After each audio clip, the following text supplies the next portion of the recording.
Hello everyone, welcome back to my channel, and if you're new, welcome! This is your girl Karen, and in here we're all about leveling up, trying new things. I share with you guys my life and the things I do. And for the first time today, I am going to make a story time video because a lot of things have happened to me and I feel that it might be interesting if I tell you my stories. So yeah, this is my first story time ever, so if you like it, please do subscribe to my channel and let me know by hitting the thumbs up and by commenting below what do you think about my story. So today's story time is going to be about the time when I got fired from a summer camp while I was working in Montreal. So without further ado, let's get to the video. Okay, so let's go back in time to 2016. At that time, I was 20, which means that now I'm almost 24. But that's not the point of the story. So, when I was 20, I was studying here in Mexico City. And I wanted to go and study to Montreal, and I wanted to move there. But I didn't want to just jump right in and move to Montreal without ever living there for a little bit of time. So I decided that it would be a nice idea to get a summer job there, to stay the whole summer there, and if I liked it, I could move in. And if I didn't, I would just not move there. So I thought, okay, like I've worked in summer camps here in Mexico, which are pretty different from summer camps in Canada, because the summer camps I worked at here were just like going to the school. It was more like a day camp, and there like the kids actually stay with you. So I knew that, but I was like, it can't be that hard, like they're just kids. Little did I know, but we'll get to that. So I applied to this camp. Let's call this camp Kiwi. I applied to a Kiwi camp and I got a job interview for the camp. So I did my very first job interview, and I must say, I don't know what it is with me, but I always do so well at job interviews. Like me and my big mouth can get everything. I don't know, like I think I have like the speech blessing or something like that. I don't know. So for some reason I came up with answers that I didn't even know I had, and they were super happy with me and they hired me. So I was like, okay, I am ready for this, but I didn't take something really important into account. I don't like camping. I don't like being in nature for that long. I don't like getting dirty, and I don't like being without technology. I don't know why that didn't cross my mind until I was in the plane ready to go to Canada to work at a summer camp. I at first stayed some days with a friend that lived in a town near the camp. So it was not in Montreal City, it was kind of like in this little town called Saint-Sauveur, and in that town there's a lake and a lot of people have their chalets, which are houses by the lake. So the first day came, and before obviously starting with like being with the kids, we had to go through some training, and I think there were like 2 weeks or a month of training. I don't remember, like it's been so long, but let's say there were 4 weeks of training. I arrived to the camp and it was in the middle of the forest, as one would think that a Canadian camp is, obviously.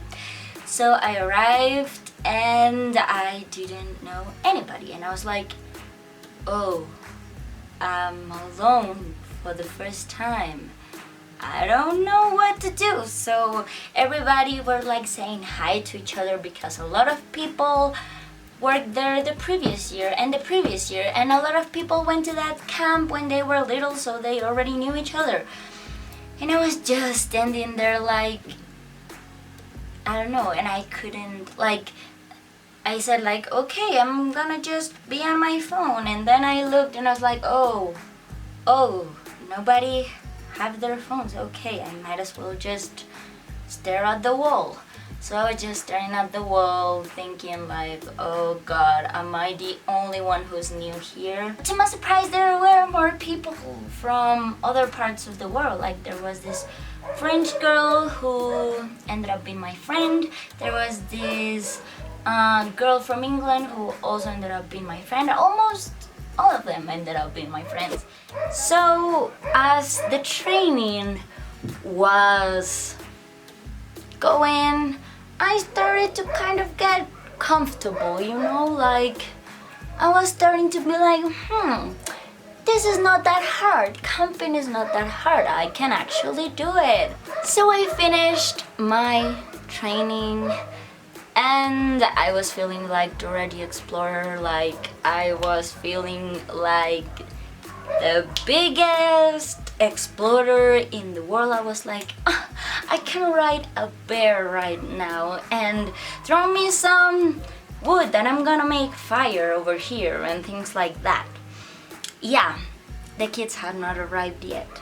So my first day of camp came with the kids and I was so happy. When the kids arrive, you are allowed to stay in the cabins. The kids stay in the cabins. So they give you like a section, either boys or girls, and it can be like junior boys, which were like, I think boys from 6 to 10, I think, or 12. And there were like senior boys who were older, like they were already hitting puberty. And there were also senior girls and junior girls. So I was in junior boys. At first I was like, so I'm gonna be with little boys all the time. Okay, that's fine. I don't know how to say this. There were kids that were really, really cute. But there were kids that were the devil, like the actual devil personified, or however you say that. So I had 6-year-old kids, but I think like the 2 girls that were with me, that we were in charge of like that cabin. I don't remember, like we had names for the cabins. They were 2 girls. Let's call them Patty and Sally. So Patty and Sally, I don't think they liked me that much. So Patty and Sally were always discussing things, deciding things without me. And for some reason, the boys liked them more than they liked me. And like I tried very hard to be like friendly with the boys and all of that. I was like the mean one sometimes, or like the counselor that just didn't know what the heck was going on because my other counselor fellows or whatever they were not telling me anything. And also we had the boss, which she was like a 23-year-old that just dropped out of college, and she started working with kids. And for some reason, she didn't like me either. And this is my theory why she doesn't like me. So in my cabin, we were 3. And Patty, Sally, and me, I was the only one who was new. So Patty and Sally have been working on camp for a long time, and they knew how the camp worked. So like my boss had that if something happened, I was like the floater, like the one who could like do something else that was not taking care of the kids. So when other cabins needed help, they would move me and they would put me to do things that I didn't know how to do. So one day, my boss, let's call her Diana. My boss Diana asked me, there was like this sickness that was going around kids. They were there was like this little bacteria, I don't know what they had, but like one got sick and the other got sick, and we had like a little situation there, and there were kids who had to stay inside the infirmary for the whole night. So my boss Diana said, okay, I need a counselor to stay with this sick kid at night. Anybody? And I was like, hell no, like, no. And then she was like, Karen, I thought you could stay. And I was like, I'm sorry, but I cannot afford to get sick now. Like, I don't live here. If I get sick, I don't have insurance, and I don't know what I would do. I barely have money to be here. And she was like, oh, okay, I might have to get somebody else. I think she got mad, but I was like, she should understand, like, I don't live here.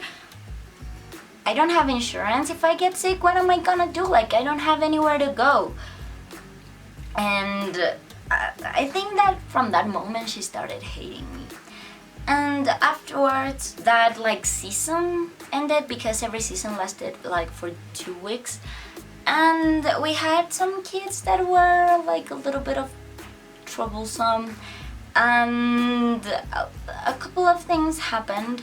Like one day, it was pouring rain. There was no water, no anything. Like, kids didn't have a way to brush their teeth. So I went to the cabin that was in front of us, which was my friend's cabin.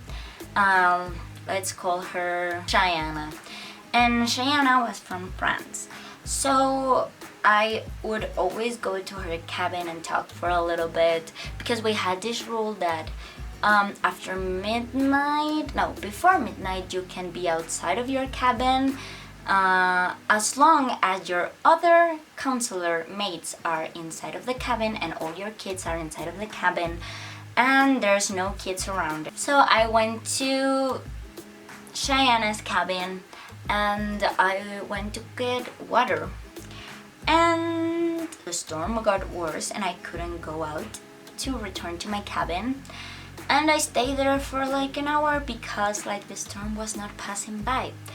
So I didn't know that people were looking for me when I told my teammates that I was going to go to get water. So after being at my friend's cabin for like an hour, somebody knocked on the door. Okay, so I am telling you all of these details because at the end of the story, this is going to make sense, okay? So I was in the cabin with my friend Cheyenne and with this other guy that I liked. Let's call him Larry. And then I hear a knock on the door. It was Diana, and she was looking for me, and she was crazy, like hysterically, like just screaming, "Where the hell is Karen?" And I was like, I am here. What's going on? And she was like, oh my god, we've been looking for you like for the whole hour. Don't you know that you have to be in your cabin? And I was like, yes, I went to get water, but I got stuck. Like, it was impossible to walk with that storm. And she said like, you cannot do this. Like, we thought that something happened to you. We were going to make like a research, like a land search for you. And I was like, okay, like calm down, I'm an adult, like I had training for this, I cannot get lost in this camp for starters. And second of all, I told my mates that I was going to go to the cabin that was in front. If they needed me, they would have just knocked in front of our cabin, because she said that my teammates didn't know where I was, and they perfectly knew where I was, but I don't know why they said they didn't know. So that passed, and the next day they made me sign kind of like a first warning.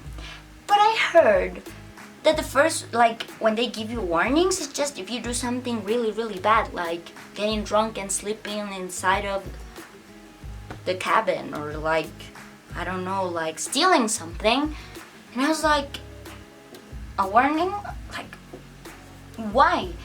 And I was like, okay, well, I'm gonna sign this damn thing. Little did I know it was like packed, because after I signed that, I was screwed. So I was talking with this friend who is Colombian and who has been working in that camp for 5, 6, I don't know how many years, and he told me, you shouldn't have signed that. Like, don't ever sign anything. They try like to blame you with things. And I was like, oh crap, I already signed, like what am I gonna do? And then he said, like, don't ever let them make you sign something again. Like, that's not a reason for them to give you a warning. And I was like, I knew that, like, that was weird.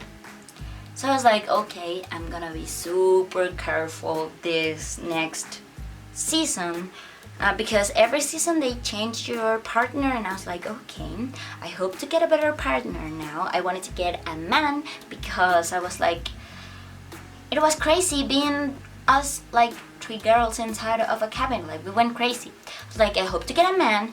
They're more chill, and I don't know, like, I'm not the type of girl who's like, oh my god, I only want boyfriends. I hate girls, but I really prefer to have like a boy as a teammate, you know? So I got paired up with this guy who was real cute, and let's call him Tom. And Tom was really nice. He was chill. He was a great counselor. He was a great teammate, and it was nice talking to him. And the boys I got on that cabin, which were boys like 10-year-olds, they were like the sweetest boys ever. Like, they were so cute, and they were so loving towards me. Like, they were like, oh Karen, like, you're the only girl in the cabin, you don't have to carry anything, we're going to carry it for you. Oh Karen, come and play with us. They were real cute. So one day we had this kid, let's call him Jim. And Jim, at first he was really happy to be in the camp, but afterwards I don't know, he got homesick, and we started having a lot of problems with him. Like, he would cry every day.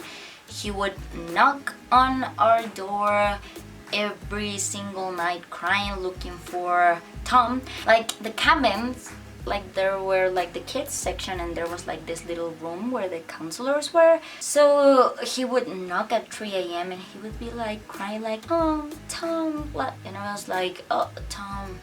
And like, I felt like we were married or something. Like, oh, your kid wants to talk with you, things like that.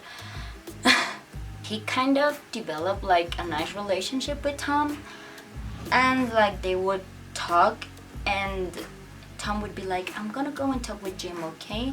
And I would be like, yeah, go ahead, do that. I'll be with the rest of the group. So one day, Jim was really sad.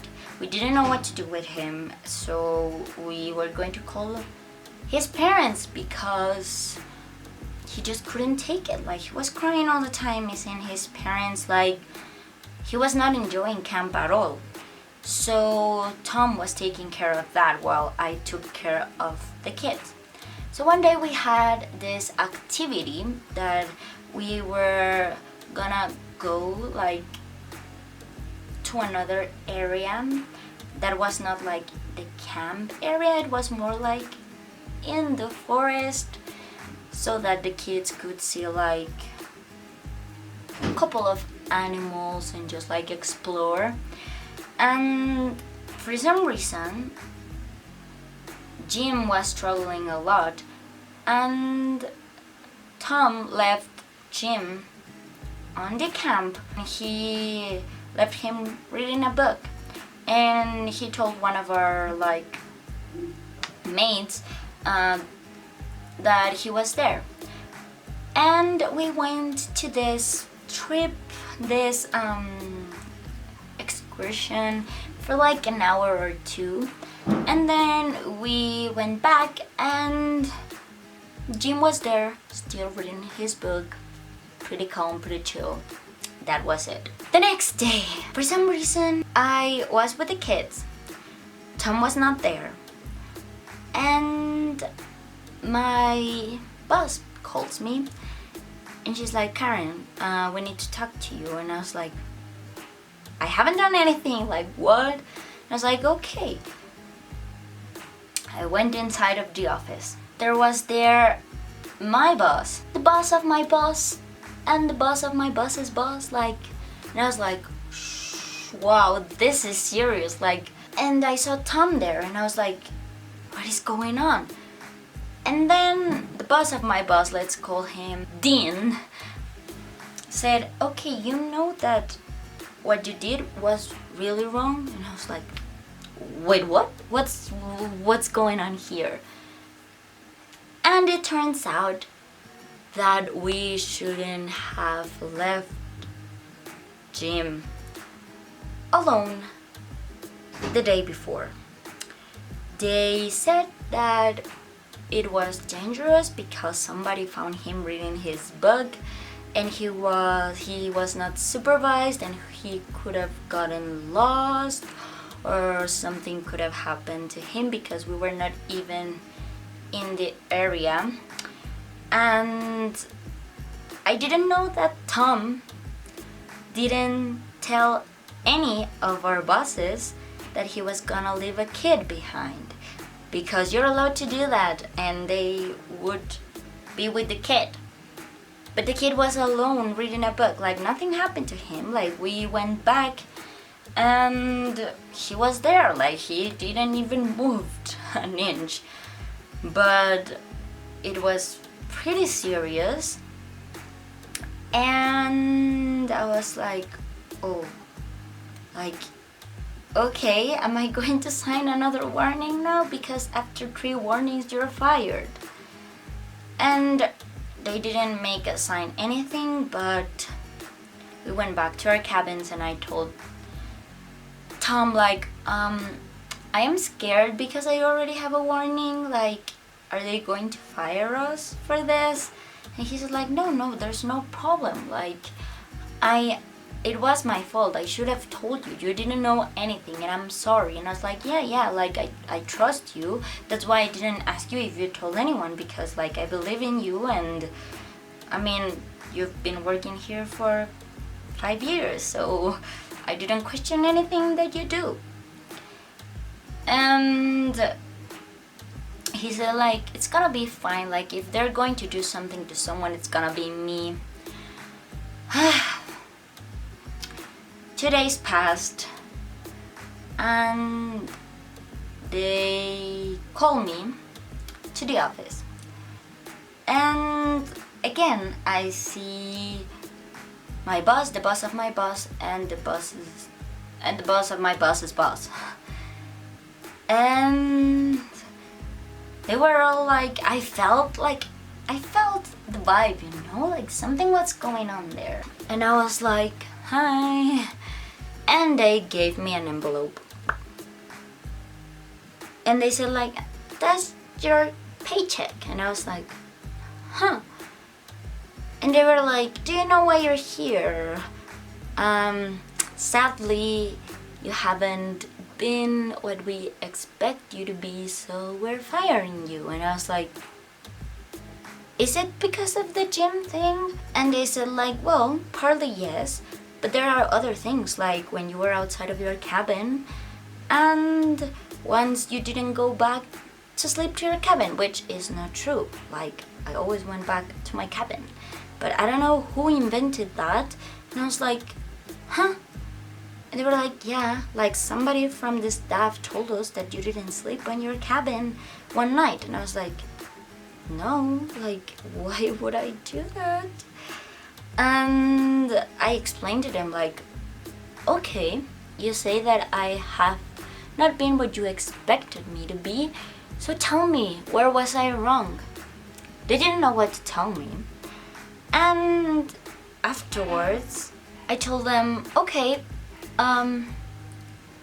so then what can I be better, like, how can I improve? Not for your camp, but what if I want to work at another camp?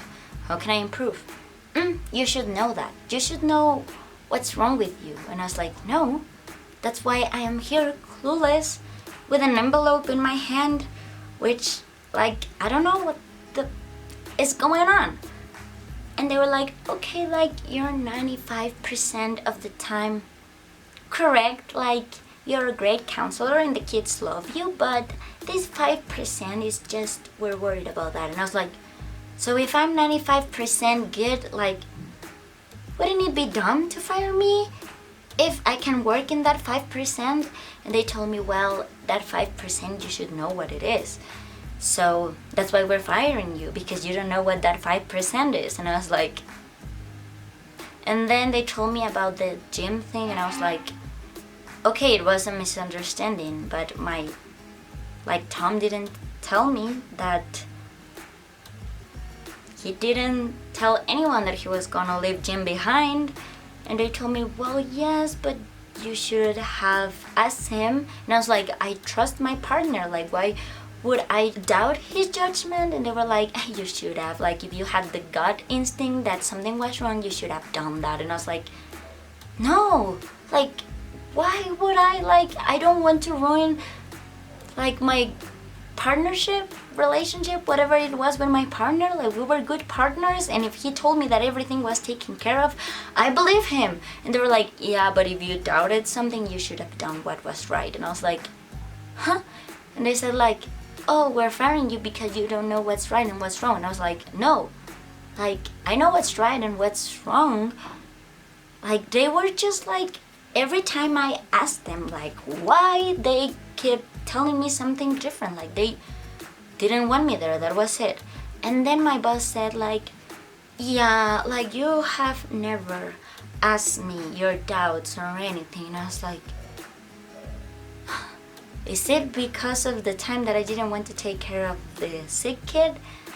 And she was like, well, you were never willing to cooperate and to do anything. And I was like, okay, I see what this is. Like, clearly you don't want me here. And I just accepted, and I was like, just give me my envelope, okay, like, I'll sign, just fire me. Then what really made me mad and I couldn't understand is that they knew that I didn't live in Canada at the time, and still they fired me. And they told me, like, do you have a place to stay? And I was like, no, I'm supposed to stay here at the camp. You said you had friends here, right? You can stay with them. And I was like, that's not the point. Like, what if I was like the other foreigner staff that really didn't have a place to stay in Canada? And I was like, just because they didn't like me, they didn't want me there, and like, they don't care where I stay. And they were like, you can stay here in the camp just one night, but not with the kids. Like, you're going to stay like outside of the camp. There's like a isolated cabin. And I was like, okay, all right. And lucky for me, at that time my mom was visiting, so she was with my friend, because his mom and my mom are friends, so I called them to come and pick me up. But what I never understood is why they fired me. They never gave me a real reason, and I didn't like the way they handled things. Like, they made me feel miserable. They didn't care that I had no place to stay at, and nothing happened to Tom actually, which it was not his fault.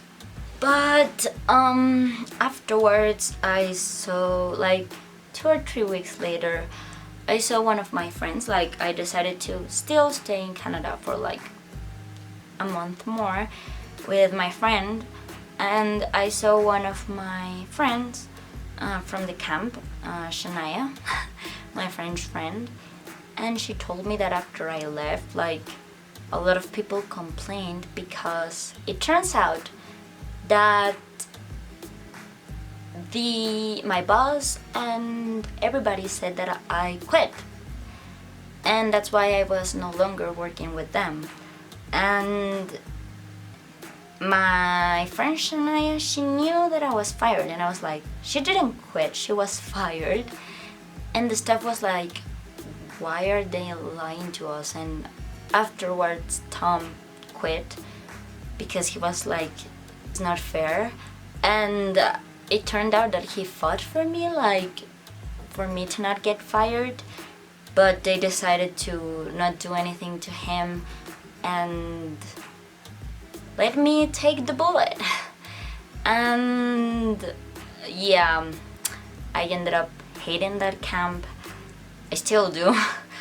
And yeah, it is one of the worst and best things that have happened to me. I felt, I don't know, hopeless. It is not pretty to be fired. And the worst thing was that it was not even my fault. Like, I didn't do anything wrong. And I realized that there are people who are just not good. That's the story of why I was fired without a reason. I'm not sure how that's unjustified. I'm not sure how that's called, but yeah. So that's it. Sorry this story was too long, but I had to like kind of tell you like all I went through and all that happened so that you could understand it better. If you want me to do more of these videos, please let me know. I am sending you so much love, and I will see you in the next video. Bye!